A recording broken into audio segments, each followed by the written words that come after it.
স্বাগত জানাবো আমাদের সকল দর্শক বন্ধুদেরকে এবং চলুন আজকে জেনে নেব দারুণ একটা গুরুত্বপূর্ণ তথ্য।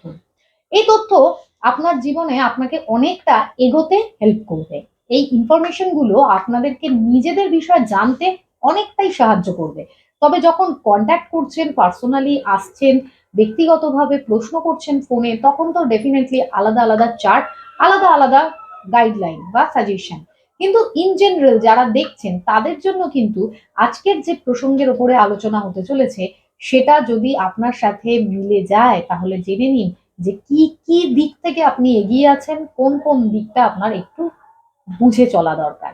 চলুন আমরা স্বাগত জানাই আমাদের অতিথিকে। আমাদের সঙ্গে আছেন স্বনামধন্য জ্যোতিষ ব্যক্তিত্ব, স্বনামধন্য সংখ্যাতত্ত্ববিদ, বিশিষ্ট হস্তরেখাবিদ ও স্বনামধন্য বাস্তুবিদ শ্রী ভৃগু অনাদি। তাকে স্বাগত জানিয়ে অনুষ্ঠানে করছি। আপনাকে স্বাগত জানাচ্ছি দাদা। নমস্কার। উপস্থিত সকলকে আমার আন্তরিক প্রীতি, শুভেচ্ছা, ভালোবাসা, বড়দের শ্রদ্ধা ও নমস্কার জানিয়ে নতুন বছরে আবার একটা নতুন প্রোগ্রাম আপনাদের অনুপ্রেরণায় চ্যানেলটা তৈরি করা। চ্যানেলের নাম শ্রী ভিগু অ্যান্ড মোটিভেশন। যারা লাইক, ফলো, শেয়ার এবং চ্যানেলটা সাবস্ক্রাইব করুন, ডান দিয়ে থাকা বেল আইকনটা প্রেস করে রাখুন। তাহলে বহু আপনার প্রিয়জনরা উপকৃত হবে এই অনুষ্ঠানগুলো দেখে। সুপর্ণা। দর্শক বন্ধুরা, যারা হাতের রেখা সম্বন্ধে খুব ভাবে জানতে পছন্দ করেন, হস্তরেখার বিষয়ে হয়তো অনেকের কিছুটা জ্ঞানও আছে, তারাও আজকের অনুষ্ঠানটা ভালো করে দেখুন। আর যাদের হয়তো জ্যোতিষশাস্ত্র বা হস্তরেখা বিষয়ে সেই অর্থে কোনো জ্ঞান নেই, কিন্তু হস্তরেখা সম্বন্ধে জানার কৌতূহল, আগ্রহ রয়েছে, আজকে ডেফিনেটলি এই অনুষ্ঠান তাদেরকে অনেকটা জানাতে চলেছে তথ্য। দাদা, দর্শক বন্ধুদের যদি আজকে জানান যে যদি হাতে দ্বিতীয় আয়ুরেখা থাকে তাতে মানুষ কি কি দিক থেকে উপকৃত হতে পারে বা তার ক্ষেত্রে এটা কি ফল দিতে পারে? প্রথমত, যদি আপনি জ্যোতিষ না হন তাও সুবিধা কি, হাত আপনার হাত তো হাতেই আছে, দেখবেন এখনই বলবো, দেখতে আরম্ভ করবেন। তারপর তো আমি ব্যাখ্যা করে দেবো যে কি উপকার হয় আর দ্বিতীয় আয়ুর্বেদটা কাকে বলে। ওই জন্য হাত নিয়ে আলোচনা, বহুদিনের রিকোয়েস্ট। হাত নিয়ে আলোচনা করা হয়, কম করা হয়, কিন্তু হাত নিয়ে বেশি পার্সেন্টেজে আলোচনা করা উচিত। কারণ হাত মানুষ দেখতে পায় ফট করে, কিন্তু date of birth, place of birth, time of birth calculation লোকে করতে পারে না। আসুন দেখে নেওয়া যাক, মা বোনরা বাঁ হাত আর দাদা ভাইয়ের ডান হাত, এটা প্রথম গুরুত্ব। আমরা যখন ম্যাচিং করাই এইভাবে করাই, সেরকম যার জন্য দাদা ভাইরা ডানা তাকে দেখবেন, তারপর বাঁ হাতে শিফট করবেন। একটা হচ্ছে জন্মকালীন, একটা কর্মকালীন। এই ডান হাতটা আর বাঁ হাতটা যদি সেম থাকে তাহলে সেটা, সেই ফলটা 100% ঘটে। মা বোনরাও আগে বাঁ হাতের গুরুত্ব, তারপর ডান হাতের গুরুত্ব। ক্লিয়ার? আসুন দেখে নেওয়া যাক। আপনি একটা হাত দিয়ে বোঝাচ্ছে, আপনি অন্য হাতটা দেখুন। দাদা ভাইরা ডান হাত, সেটা মা বোনরা বাঁ হাত দেয়। বলা আছে আয়ুরেখা যেখান থেকে ওঠে, আয়ুরেখা যেখান থেকে ওঠে, কোথা থেকে ওঠে? বৃহস্পতি আর এইটার মাঝখানে রাহু দ্বিতীয় ক্ষেত্র থেকে ওঠে, ওটা আস্তে আস্তে আস্তে মণিবন্ধ দিকে টান নেয়। এটা হচ্ছে আয়ুরেখার প্রথম। এবার সেই আয়ুরেখাটার, তার মানে আয়ুরেখা তো আছে, দ্বিতীয় আয়ুরেখার শব্দ অর্থ কি? তো আর একটা ওরকম ওরকম দেখতে একটা রেখা রয়েছে, দ্যাট ইজ দ্বিতীয় আয়ুরেখা। ওই আয়ুরেখাটার সাপোর্টিং আর একটা রেখা এরকম ভাবে নামে, সেটা ছোট হতে পারে, বড় হতে পারে, দ্যাট ইজ দ্বিতীয় আয়ুরেখা। দ্বিতীয় রেখার প্লাস পয়েন্ট, মাইনাস পয়েন্ট বলি। দ্বিতীয় আবার ভাবে দেখে নিন, যে আয়ুরেখাটা আপনার রয়েছে প্যারালাল ভেতর দিকে, বাইরের দিকে না। অনেকের ভাগ্যরেখা ওরকম থাকে, দুটো দ্বিতীয় আয়ুরেখা না। আয়ুরেখার মতন ভাগ্যরেখা ওইভাবে নামে আবার, ভাগ্যরেখা নিচ থেকে ওঠে তো প্যারালাল ভাবে থাকে, কিন্তু তা নয়। ভেতর দিকে যদি কোনো রেখা থাকে, আয়ুরেখার ভেতর দিকে আবার ওরমভাবে রেখা কোনো নামে, তাহলে সেটাকে দ্বিতীয় আয়ুরেখা বলে। আশা করি বুঝেছেন। এবার দুটো হাতে সেটা আছে কিনা দেখে নিন। মা বোনেরা বাঁ হাত থাকলে ডান হাতে দেখে নিন, আর দাদারা ডান হাত আগে যদি থাকে, ডান হাত যদি না থাকে বাঁ হাতের কোনো গুরুত্ব নেই ছেলেদের, আর মা বোনের বাঁ হাতে না থাকলে ডান হাতের গুরুত্ব নেই। তা যদি আপনার থাকে তাহলে আপনি কিছু প্লাস পয়েন্ট নিয়েই জন্মেছেন। প্লাস পয়েন্ট কোনটা, তার মাইনাস পয়েন্ট কোনটা বলে। মাইনাস পয়েন্ট কম, প্লাস পয়েন্ট হচ্ছে এক কথায় চোখ বুঝে আপনি জীবনে প্রতিষ্ঠা লাভ করবেন। এটা নিয়ে কোনো সন্দেহ নেই, এক কথায় অ্যান্সার দিলাম, আপনি জীবনে প্রতিষ্ঠা লাভ করবেন। আর মাইনাস পয়েন্ট যদি ধরি, আমার অ্যাঙ্গেলে মাইনাস পয়েন্ট নয়, ওই অর্থে মাইনাস পয়েন্ট, সবাই চায় আমি জন্মালাম সঙ্গে সঙ্গে হাঁটতে যেন পারি। সত্যি জন্মালে হাঁটতে পারবেন? আপনি বলবেন যে না, কেউ কেউ পড়াশোনা করতে করতে চাকরি পেয়ে গেল, সে তো জন্মানো হাঁটার মতনই হলো। কেউ কেউ অ্যাডভান্স কথা বলতে শেখে। আপনি কি অ্যাডভান্স কথা বলতে শিখেছেন? এবার ছোটবেলায় জন্মতে জন্মতে গান গাইছে, স্টেজে শো করছে, আপনি করতে পেরেছেন? তো ব্যতিক্রম ক্যারেক্টার, ব্যতিক্রম সব কিছুতে থাকে।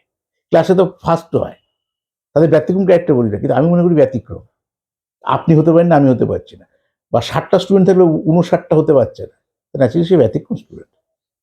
সে মেধাই হোক, অধ্যবসায় হোক, তার প্রপার গাইডেন্স হোক, সবটা ফলো করে করে ফার্স্ট হয়। আমার কাছে ব্যতিক্রম স্টুডেন্ট। 59 জন হতে পারছি না, 60 জনের মধ্যে একজনই হচ্ছে। ঠিক সেরকম যদি দ্বিতীয় আয়ু রেখা থাকে, তাহলে আপনার প্রথম জীবনটা কষ্টের মধ্যে দিয়ে শুরু হবে। আর অল টাইম, মানে সবসময় আপনাকে টেনশনের মধ্যেই লাইফ লিড করতে হবে। দেখেন, যখন কিছু ছিল না টেনশন করছে, তারপর আপনার 10টা স্টাফ তৈরি হয়েছে, ব্যবসা করেছেন, 10টা স্টাফ তৈরি হয়েছে, টেনশন। আজকে আপনি 10,000 স্টাফ নিয়েছেন, 500 স্টাফ রয়েছে নিয়েছেন, বড় ইন্ডাস্ট্রির মালিক হয়েছেন, দেখুন টেনশন আছে। টেনশনের রূপটা আলাদা। এখানে প্রতিষ্ঠা পেয়েছেন, তাই টেনশন রয়েছে। 10টা যখন ছিল টেনশন ছিল, 10 জনকে 10 এক বলছে, উদাহরণস্বরূপ 10,000 টাকা মাইনে দিতে হতো, সেই লেভেলে আপনার রোজগার করতে হতো। ক্লিয়ার? আজকে আপনি 1,000 লোক রয়েছে, সেই লেভেলে রোজগার করতে, তার জন্য টেনশন। কিন্তু আমরা প্রোগ্রেস করেছে, ইম্প্রুভমেন্ট হয়েছে না ডিমোশন হয়েছে? অনেক মানুষ এটা গুলিয়ে ফেলে, বিভিন্ন আমার টেনশন জীবন থেকে যাচ্ছে। নেচার তো কাটতে পারবেন না, দ্বিতীয় আইডিয়াটা তুলে দিতে পারবেন, ওর প্লাস পয়েন্টটা নেবো, মাইনাস পয়েন্টটা নেবো না। কিন্তু লোকে চায় বড় কিছুর জন্য টেনশন তৈরি হোক।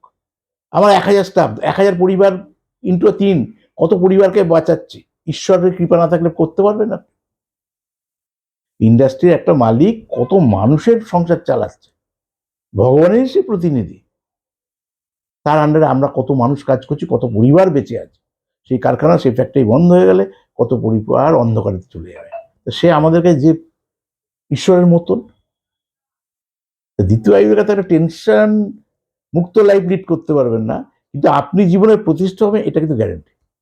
এবার কোন বয়সে গিয়ে আসবে, সোর্স অফ ইনকাম কি হবে, আপনি মানুষকে পরিচালনা করতে পারবেন না মানুষ আপনাকে পরিচালনা করবে, এইগুলো আপনার ম্যান টু ম্যান ভ্যারি করে। আপনার হরস্কোপ কি আছে, ছকে কি ভাগ্যরেখা কাটা, কোন বয়স থেকে ভাগ্যরেখা শুরু হচ্ছে, সেটা মণিবন্ধ থেকে না চাঁদের থেকে নাকি আয়ুরেখা থেকে বলা আছে। আয়ুরেখা থেকে যে ভাগ্যরেখা ওঠে সেটা তাকে প্রতিষ্ঠা দেয়, অল্প সময় প্রতিষ্ঠা দেয়। কিন্তু সেটা কোথা থেকে উঠছে, প্রথম দিকে কারো 22 বছর, কারো 25 বছর, কারো 28 বছর, কারো 30 বছর। বহু মানুষের আছে 40 বছর পর তার ভাগ্যের উন্নতি ঘটে। তো ওই জায়গাগুলোকে পয়েন্ট আউট করা, কারণ এক একটা হাতের গতি এক এক রকম, একটা রেখার গতি তো এক এক রকম। দ্বিতীয় আয়ুরেখাটা হচ্ছে চোখ বুঝে শুয়ে থাকলে প্রতিষ্ঠা হবে, চোখ বুঝে শুয়ে থাকলে তো প্রতিষ্ঠা আসবে না। আপনার ফিল্ড ওয়ার্ক করতে হবে। ফিল্ড ওয়ার্ক করলে আপনি, যেমন আপনি গ্র্যাজুয়েশন করেছেন 21 বছর বয়সে, গ্র্যাজুয়েশন করার সঙ্গে সঙ্গে কেউ চাকরি পেয়েছে, কেউ গ্র্যাজুয়েশন করার পর মাস্টারি করেছে, তারপরে বসেছে পিএইচডি করে বসে, তারপরে দেখি চাকরিটা পেয়েছে। হয়তো সে গ্র্যাজুয়েশন লেভেলের পড়াশোনা নিয়ে চাকরিটা পেয়েছে, কিন্তু পিএইচডি অব্দি করেছে, তো বয়সটা বসে না থাকে অতটা সময় কাজে লাগে। প্যারাডাইমে সাকসেস আসবে না, কিন্তু যদি কাজের মধ্যে না থাকেন তাহলে সাকসেসটা কিভাবে আসবে?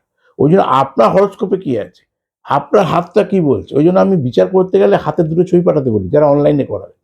আর এলে তো আমি ফিজিক্যালি তখন হাত দেখি। সুপর্ণা, আপনারা কন্ট্যাক্ট করতে পারছেন কিভাবে এবং কোথায়? যোগাযোগ করার জন্য 9830143766 নম্বরে ফোন করে বুকিংটা করিয়ে নিয়ে আপনারা পেয়ে যাচ্ছেন অনলাইন গাইডলাইনের সুবিধা। কিভাবে? যদি মনে হয় অনলাইন গাইডলাইন নিতে চাইছেন, তাহলে এই নাম্বারে সেটা জানালে পাচ্ছেন হোয়াটসঅ্যাপ নাম্বার, সেখানে পাঠিয়ে দিচ্ছেন নিজের নাম, নিজের যেটা জিজ্ঞাসা সেটি, আপনার জন্ম ডেটা, আপনার দুটি হাতের ছবি, আপনার গার্জিয়ানের নামের প্রথম অক্ষর, যে পারিশ্রমিক বা ফিজ রয়েছে সেটাকে অনলাইন পাঠিয়ে দেওয়ার 48 ঘন্টার মধ্যে নিজের প্রশ্নের রিপ্লাইটা সেটা পেয়ে যাচ্ছেন। যদি চেম্বারে পৌঁছতে চান, প্রথমে নামের বুকিংটা করিয়ে নিন, তারপর আপনারা প্রত্যেক সপ্তাহের প্রত্যেক বুধবার সুযোগ পেয়ে যাচ্ছেন রাসবিহারী অ্যাভিনিউ চেম্বারে, প্রত্যেক সপ্তাহে প্রত্যেক বৃহস্পতিবার, শনিবার, রবিবার খড়দায়, আর প্রত্যেক শুক্রবার শিয়ালদায়। ভালো থাকবেন প্রত্যেকেই। অনুষ্ঠান আজ এই পর্যন্তই। আমাদের অতিথিকে ধন্যবাদ। দর্শক বন্ধুদেরও জানাবো সবাই ভালো থাকবেন। নমস্কার।